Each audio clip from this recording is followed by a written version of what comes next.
kebutuhan. Baik, kita lanjut ke pembicara berikutnya. Yang ketiga ini, beliau ini dari Indonesia Timur, lalu kita terbang lagi nih, walaupun kita kan ada travel restriction ya, tapi dalam webinar ini kayaknya kita bisa meloncat kemana-mana dengan mudah.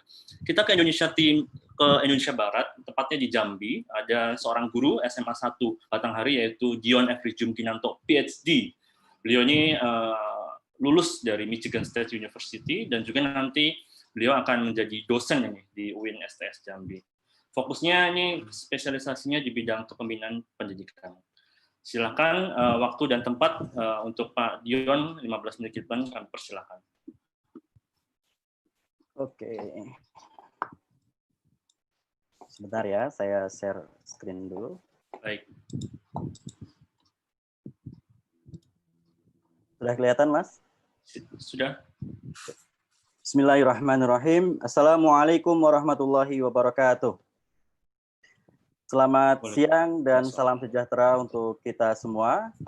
Menarik sekali topik pada pagi hari ini dalam rangka menyambut Hari Anak Nasional. Sebelumnya saya ingin berterima kasih kepada Alfai, Mas Hermu selaku moderator, juga Alfai Team, juga pada teman-teman Bapak Ibu sekalian yang sudah hadir pada kesempatan siang hari ini. Dan tentunya apa yang kita lakukan pada kesempatan siang hari ini adalah untuk kemajuan dunia pendidikan kita, insya Allah. Bapak Ibu sekalian, saya menyambung daripada materi-materi sebelumnya dari Mbak Mareta, dari anak usia dini yang jauh-jauh dari Amerika Serikat sana, kemudian Mbak Selviana dari daerah timur yang dari perspektif sekolah dasar. Jadi sekarang kita beranjak ke sekolah menengah. Setelah tadi dasar, kemudian kita ke menengah. Judul slide saya adalah tetap gembira di era pandemi, begitu. Dan ini penting karena sebagai seorang guru, saya harus memberikan servis yang terbaik untuk siswa saya, dan saya harus memastikan apakah siswa di SMA itu gembira di saat pandemi ini. Dan pertanyaan lalu kemudian muncul, apakah mereka gembira atau apakah mereka bahagia? Untuk menjawab pertanyaan ini, kami dari SMA 1 Batanghari telah mengadakan survei. Tapi sebenarnya survei ini bukan ditujukan untuk kegiatan ini. Survei ini ditujukan untuk apakah siswa dan orang tua ingin kembali ke sekolah, meskipun saat itu Batanghari di Jambi ini sudah zona hijau, tapi tiba-tiba kembali menjadi zona kuning, sehingga sekolah belum bisa dilaksanakan. Nah, pertanyaan survei, salah satunya yang saya kutip adalah, apakah Anda setuju kembali belajar di kelas atau di sekolah pada semester baru? Dan saya mendapat 109 respon dari siswa, dan ternyata ini luar biasa hasilnya, ada 89% anak itu yang ingin kembali belajar ke sekolah. Sementara hanya 11% saja dari siswa-siswi kami di sekolah itu yang setuju untuk tetap belajar di sekolah. Hal ini mengindikasikan bahwa mereka benar-benar rindu untuk kembali belajar bersama gurunya. Saya juga tertarik ini, apa sih sebenarnya alasan-alasan mereka, kenapa mereka ingin sekali kembali ke sekolah. Sebenarnya saya ingin tampilkan quote-quote-nya, tetapi karena takut tidak cukup, maka saya ambil tema besar. Yang pertama adalah boros pulsa internet. Nah, ini tentu pasti ya. Bayangkan kalau sekarang satu siswa mempunyai 14 guru atau 14 mata pelajaran yang berbeda, kemudian mereka harus belajar di Zoom atau di Google Meet, dan tentu ini pasti menguras banyak kuota internet. Ada yang menarik di sini, bentuk diskriminasi baru. Kalau dulu diskriminasi di sekolah atas nama agama, atas nama suku, kemudian bahasa, ini akan ada diskriminasi ketika mereka sekolah melalui online. Ada yang mempunyai HP smartphone yang canggih, namun ada juga HP smartphone yang kualitasnya rendah. Tentu ini berefek pada kualitas pembelajaran mereka. Kemudian ada juga daerah, karena siswa kami banyak juga yang ngekos ketika sekolah offline. Tetapi gara-gara ada COVID ini, mereka harus kembali ke desanya, dan di desanya itu banyak yang tidak ada internet. jangankan internet, listrik juga tidak ada. Jadi ini semacam ada bentuk ketidakadilan ketika belajar online ini tetap dilaksanakan. Dan ini mungkin presentasinya tidak sebanyak di NTT, tapi tetap di Jambi ada beberapa siswa-siswi kami yang masih belum mempunyai akses internet dan listrik. Selanjutnya adalah kurang efektif. Guru hanya memberi tugas. Nah, ini juga evaluasi untuk diri saya pribadi bahwa untuk masa pandemi ini untuk tidak memberikan banyak tugas kepada anak karena berat sekali kalau harus belajar online menghadap layar laptop, kemudian materinya juga tidak begitu efektif disampaikan guru. Ini disampaikan guru hanya memberi tugas, kemudian tiba-tiba semua memberikan beban yang sangat berat kepada siswa. Tentu ini tidak fair juga. Kemudian susah memahami pembelajaran online. Saya juga setuju dengan ini. Kemudian tidak sehat karena selalu di hadapan layar, kurang fokus karena harus mengerjakan tugas rumah dan membantu orang tua. Guru tidak mengetahui mana siswa yang aktif dan mana yang tidak. Juga mungkin nanti ada kecurangan-kecurangan jika ada ujian, gitu ya. Dan ini terjadi di kemarin ada salah satu teman saya guru yang bukan komplain tapi cerita, wah ini anak saya biasanya tidak pernah mendapatkan ranking atau berada di daerah bawah, kemudian tiba-tiba mendapatkan nilai dan itu termasuk tinggi sekali, masuk 3 besar nilai yang ada. Ini juga yang menarik, siang jadi malam, malam jadi siang. Kalau saya berinteraksi dengan orang tua siswa, ini yang menjadi big problem mereka. Jadi kalau pagi mereka tidak bangun sampai siang, kemudian tapi kalau malam mereka tidak tidur. Ini suatu fenomena yang bukan hanya terjadi di Jambi, saya yakin, tapi juga di Indonesia. Nah, Bapak Ibu sekalian, ini adalah responden dari orang tua. Kalau tadi hanya 100-an dari siswa, orang tua mengembalikan 422. Dan orang tua ketika ditanya apakah orang tua peserta didik setuju jika anaknya melakukan pembelajaran tatap muka di sekolah, 70%. Mereka setuju untuk kembali ke sekolah dan hanya 30% orang tua yang tidak setuju atau tetap belajar di rumah. Alasannya hampir sama dengan yang diberikan anak tadi, lebih efektif dan efisien, mengurangi kecanduan terhadap smartphone, kemudian kendala listrik, sinyal dan kuota internet, dan proses belajar lebih fair. Nah, Bapak Ibu sekalian, tentunya setelah ini ada yang kita pelajari dari survei yang sudah sekolah dan kami bagikan. Jadi ada 4 indikasi yang saya rangkum di sini. Yang pertama, penugasan versus pendidikan. Mas Menteri beberapa kali mewanti-wanti kepada guru di seluruh Indonesia bahwa di era pandemi ini bukan penugasan yang kita berikan untuk siswa, tetapi lebih ke arah pendidikan. Sama seperti yang disampaikan Mbak Marita sama Mbak Selviana tadi, bahwa pembelajaran yang orang tua dan siswa bisa dilakukan di rumah itu sudah merupakan suatu bentuk pendidikan yang saat ini penting di era pandemi. Karena kita kan mempunyai KI 1, KI 2, KI 3, KI 4. Nah, di era pandemi ini KI 1 dan KI 2, kompetensi spiritual dan kompetensi sosial, itu dapat lebih diutamakan untuk mendidik karakter peserta didik di rumah. Tentu parental involvement. Nah, ini dia. Ketika orang tua dan siswa sangat rindu untuk datang ke sekolah, mungkin kemungkinan besar ada fungsi peranan orang tua yang belum maksimal untuk membantu pendidikan atau untuk sama-sama mendidik anak di rumah. Nah, kemudian berlanjut dari sini, ketika peran orang tua itu masih rendah, ya, kemungkinan besar juga ada komunikasi yang terputus antara sekolah dan rumah. Jadi ketika komunikasi antara guru dan orang tua itu terputus, maka kemungkinan besar peran orang tua dalam membantu bersama-sama mendidik anaknya di rumah juga masih berkurang. Nah, itu semua dari ketiga indikasi ini, saya juga menaruh pertanyaan di sini, apakah instructional leadership ini belum berjalan secara maksimal di sekolah?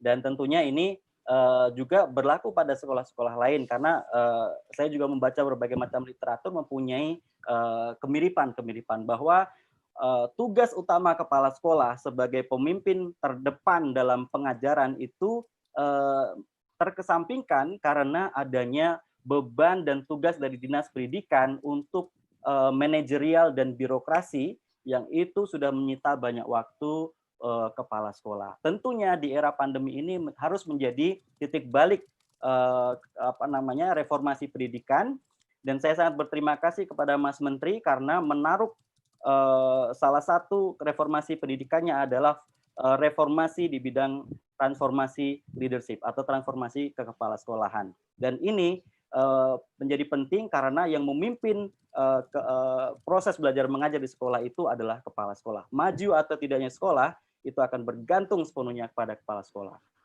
Bukan kepada kurikulumnya, bukan kepada infrastruktur yang saat ini selalu dinomorsatukan, sementara kepala sekolah itu dianggap sesuatu yang kurang penting. Tapi mudah-mudahan dengan gebrakan Mas Menteri ini dapat kembali menyetarakan atau menyeimbangkan unsur-unsur reformasi pendidikan. Bapak Ibu sekalian, lalu apa yang bisa kita lakukan? What's next? Ini adalah pelajaran yang saya ikuti ketika mengikuti webinar iSleep beberapa waktu yang lalu, serta yang sudah sekolah kami lakukan tentunya.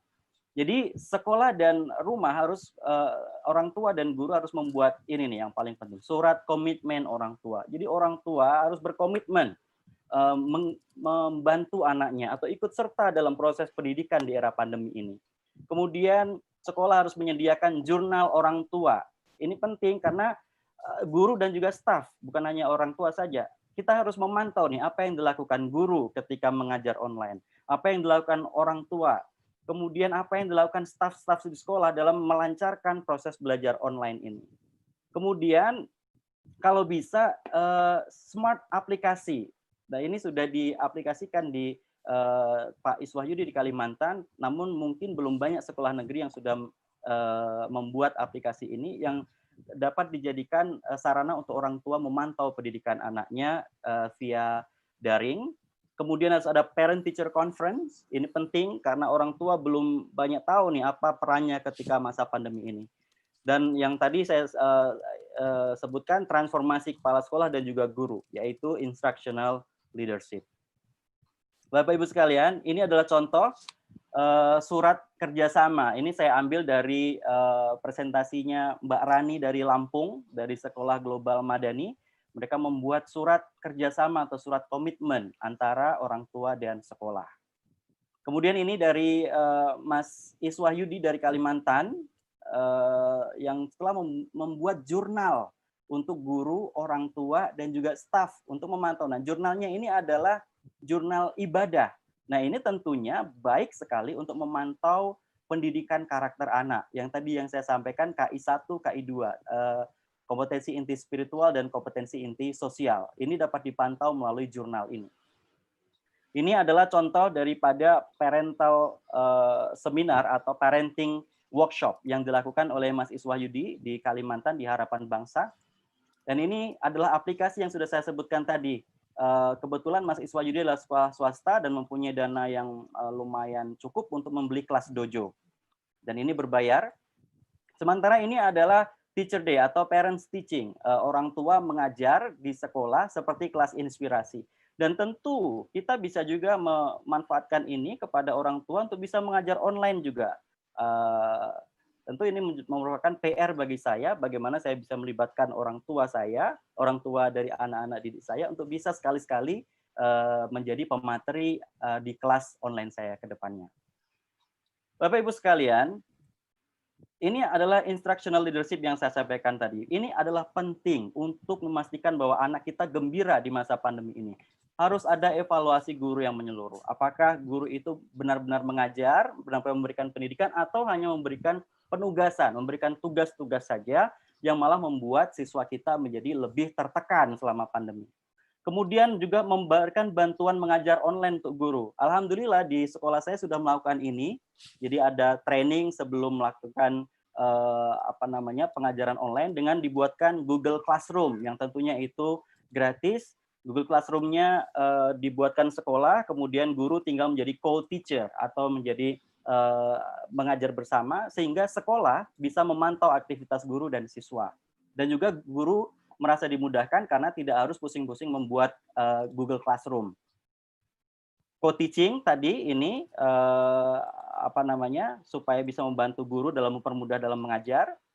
Pendidikan bukan pemberkasan. Ini mohon maaf untuk dinas pendidikan, kalau bisa jangan memberikan tugas yang berat kepada guru untuk memberikan laporan-laporan pengajaran daring yang ini luar biasa, ini membuat guru sibuk ini. Setiap minggu, setiap bulan dimintain, harus di-print, harus sekian lembar dan lain sebagainya. Alangkah baiknya Dinas Pendidikan memberikan template, cukup 1 atau 2 lembar, guru tinggal mengisi. Itu lebih mudah ketimbang guru harus membuat sendiri dan kita bertanya-tanya bentuknya seperti apa. Karena sebenarnya dalam pengajaran ini kita harusnya lebih memberikan kegembiraan, baik itu pada siswa dan juga kepada guru.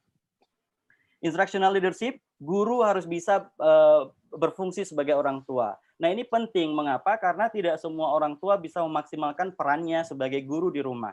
Oleh karena itu, guru juga harus mau menjadi orang tua kedua bagi siswa.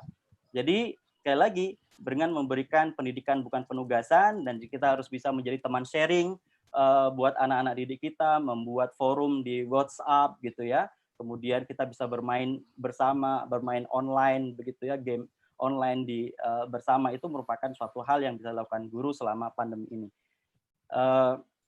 Karena memang ketika kebosanan anak itu muncul, maka orang tua dari sekolah seperti guru semacam kita itu harus bisa berfungsi untuk tetap memotivasi anak untuk tetap bahagia, gembira selama masa pandemi ini.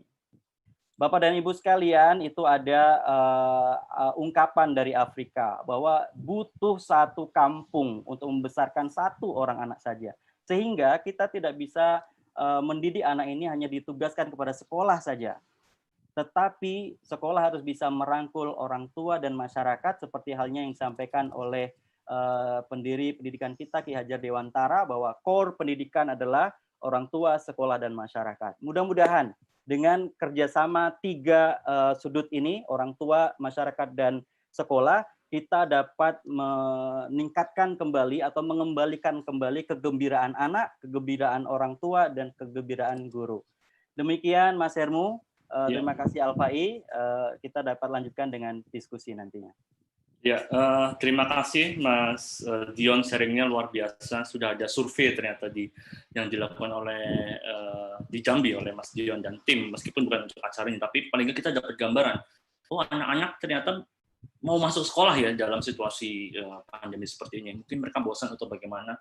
Dan sudah banyak sekali pertanyaan yang masuk ke kolom chat, baik di Zoom, di YouTube, maupun di Facebook, yang sementara kami tampung dulu dan sudah di-raise hand. Kalau saya lihat, tunggu 1 pembicara lagi. Yang terakhir ini